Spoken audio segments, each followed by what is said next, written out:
Jangan salah, sekalipun ada orang yang kekuatannya luar biasa, hal itu tuh gak jarang bisa dikalahin sama orang lemah yang punya keberuntungan luar biasa. Nante wakatteru yo Kari. Kimi no koto wa nandemo wakatteru. Eien ga kowai daro. Nah, buat lo semua yang belum subscribe ke Distrik Anime, silakan lu bisa langsung grepe-grepe aja tombol subsnya. Karena kalau gitu kan, gua juga jadi makin semangat bikin videonya lagi. Nomor 1, Makoto Naegi dari cerita Danganronpa.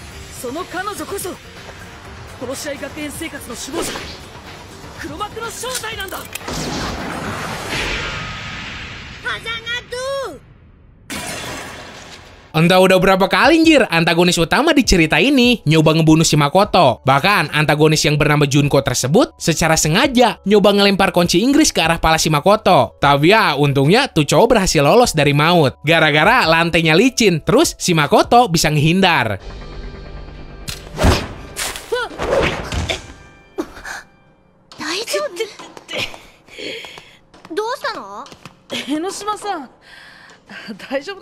Keberuntungan tersebut berasal dari bakat keberuntungan super yang si Makoto punya. Malahan pernah juga pas si Makoto udah mau dieksekusi mati, alat geprek buat ngeeksekusinya malah berhenti gara-gara ada AI yang ngehack sistem eksekusi tersebut.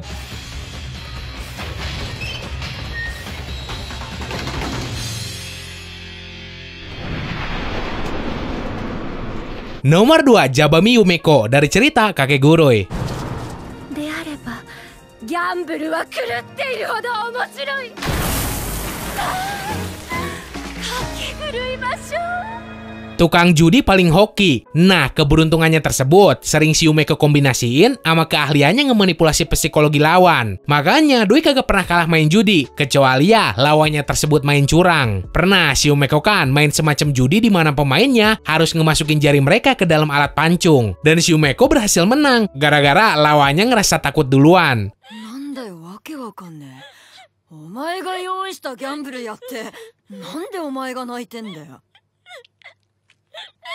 Tapi pernah juga si Yumeko ini sampai punya hutang sebanyak 310 juta yen atau sekitar 39 miliar 897 juta rupiah. Gara-gara pas judi si Yumeko dicurangin. Untung bermodal kegilaannya terhadap judi sekaligus keberuntungannya, si Yumeko berhasil ngebayar semua utangnya.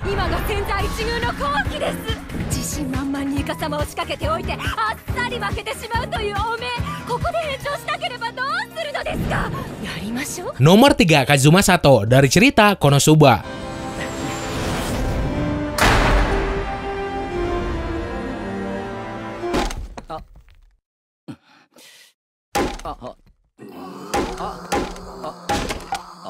Oke, biarpun nih orang mati gara-gara shock ampe ngompol setelah direinkarnasi lagi ke isekai, level keberuntungan si Kazuma gila banget, bahkan sampai ngelebihin dewa. Hal ini terbukti pas si Kazuma adu batu kertas gunting sama si Aqua, yang notabene seorang dewa dari kayangan. Ore, janken de maketa koto nee kara.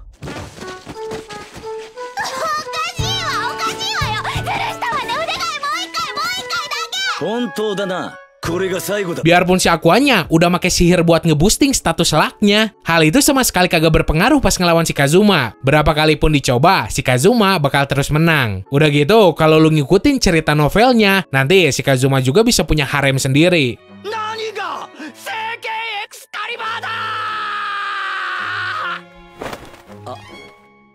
Nomor 4, Ichiko Sakura dari cerita Binbo Gamiga. Kami wa kami demo. 貧乏神じゃなくて貧乳神の間違いじゃないの? Udah mah tajir banget, neneknya gede. Pokoknya keberadaan si Ichiko tuh jadi idaman semua orang banget. Nah, saking ngedarah daging keberuntungannya tersebut, si Ichiko sampai punya semacam energi spiritual di mana Doi bisa nyerap keberuntungan orang lain dan ngejadiin hal tersebut miliknya.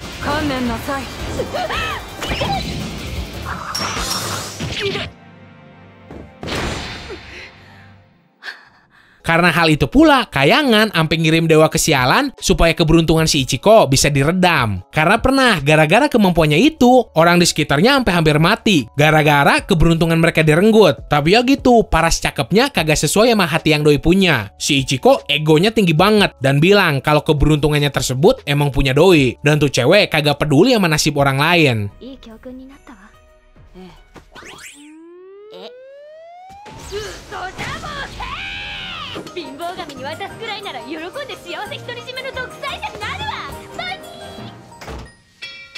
Nomor 5, Yukirito dari cerita To Lovro.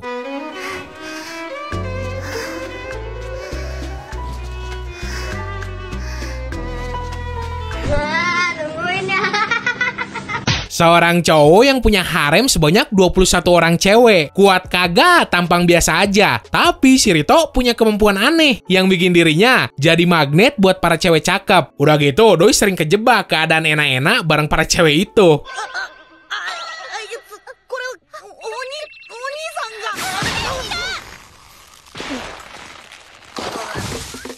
Tanpa disadarin juga, si Rito punya bakat seksual yang bikin lawan jenisnya itu seneng banget. Di luar sepengetahuan si Rito sendiri. Tapi ya, yang paling overpowered yaitu kemampuannya buat kagak sengaja ikutan enak-enak sama cewek.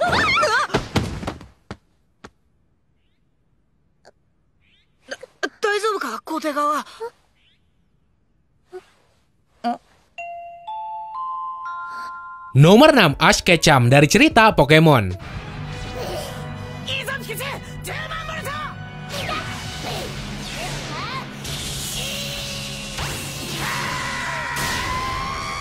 Punya ambisi jadi master Pokemon terhebat di dunia. Demi ngecapai cita-citanya itu, si Ash sampai ngelakuin perjalanannya sejak umur 10 tahun. Tapi untung, nih bocah kagak terlahir jadi karakter antagonis dan haus akan kekuatan Pokemon. Pasalnya, doi bisa aja dengan gampang nangkepin para Pokemon. Berhubung selama perjalanannya, tuh bocah sering banget ketemu Pokemon langka yang kuat.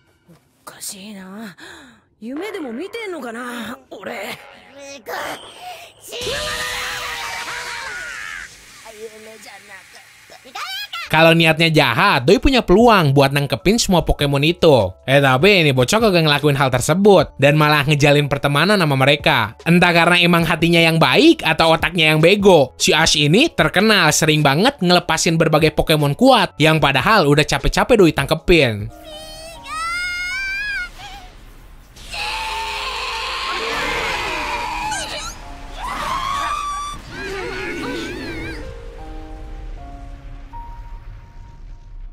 Nomor 7, Nagito Komaeda dari cerita Danganronpa.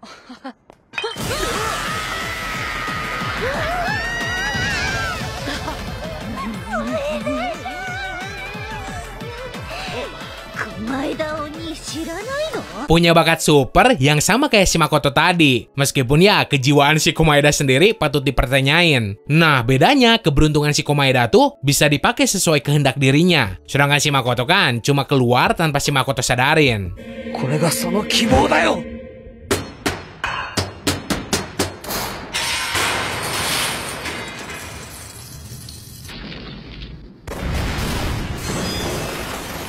Sayangnya, keberuntungan si Komaeda kagak keluar pas ngelawan si Junko. Entah karena plot armor atau si Komaedanya yang pengen. Tuh cowok malah kena cuci otak, terus jadi jahat.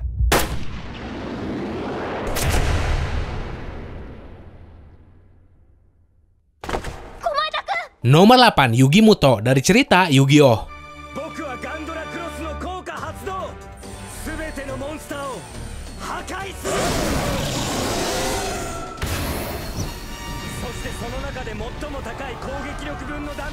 Gak peduli seberapa kuat deck ataupun seberapa jenius musuhnya, di akhir permainan, si Yugi bakal selalu narik kartu yang bisa ngebalikin keadaan segenting apapun itu. Kayak contoh, pas doi duel ngelawan si Kaiba untuk pertama kalinya, si Kaiba berhasil bikin si Yugi ke pojok setelah berhasil manggil 3 Blue Eyes sekaligus.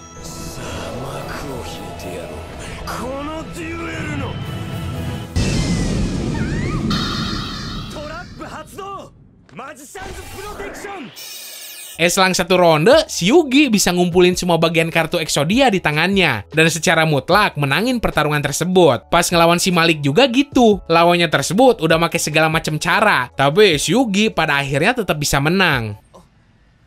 みんなごめん。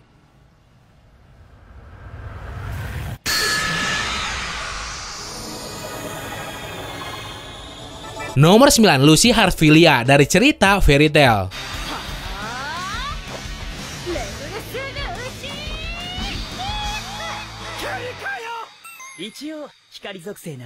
Dari segi kekuatan, kalau si Lucy dibandingin sama si Erza ataupun Miragen, si Lucy kagak ada apa-apanya. Cuma ya itu, karena keberuntungannya yang berwujud plot armor, segimanapun bahaya lawan yang doi hadepin, si Lucy kagak bakal mati.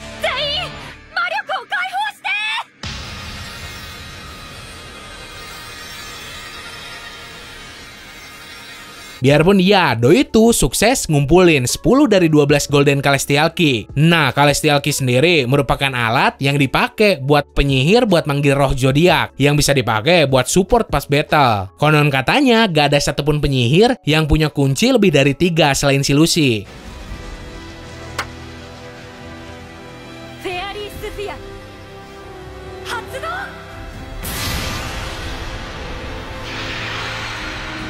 Nomor 10, Sugimoto Saichi dari cerita Golden Kamuy.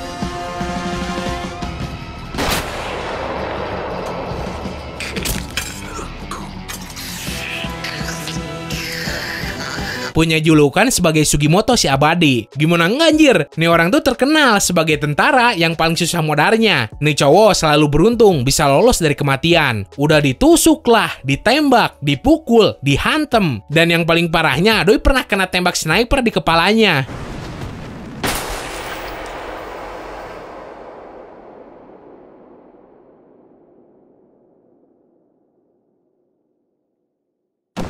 Tapi berkat keberuntungannya tersebut, semua serangan yang si Sugimoto alamin selalu meleset dari organ vital tuh orang. Makanya, biarpun palanya kena peluru, doi masih hidup. Jadi, hal ini tuh murni karena keberuntungannya. Bukan karena si Sugimoto punya kemampuan super yang bikin dirinya abadi.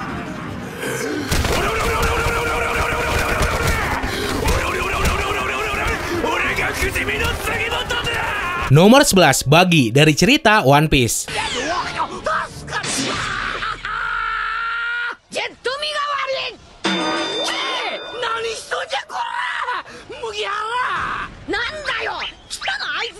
Yup, awal-awal emang kelihatan apes mulu nih orang, apalagi setelah ketemu sama si Luffy. Hanya pas kemunculannya di Impel Down sampai ke Marineford, si Buggy nunjukin berbagai keajaiban dari keberuntungan yang doi punya.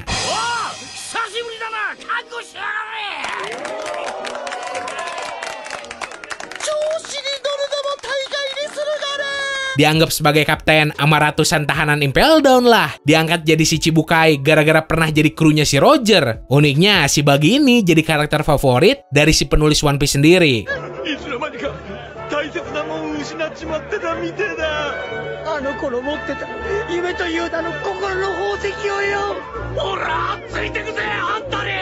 Oke, segitu aja buat hari ini. Jangan lupa juga cek merchandise di Srika Anime. Seandainya lo minat, silahkan langsung bungkus aja. Linknya ada di deskripsi. So, semoga lo enjoy dan bisa nambah informasi lo seputar dunia anime manga. Sekian dari gua, sorry kalau ada salah kata. Bye!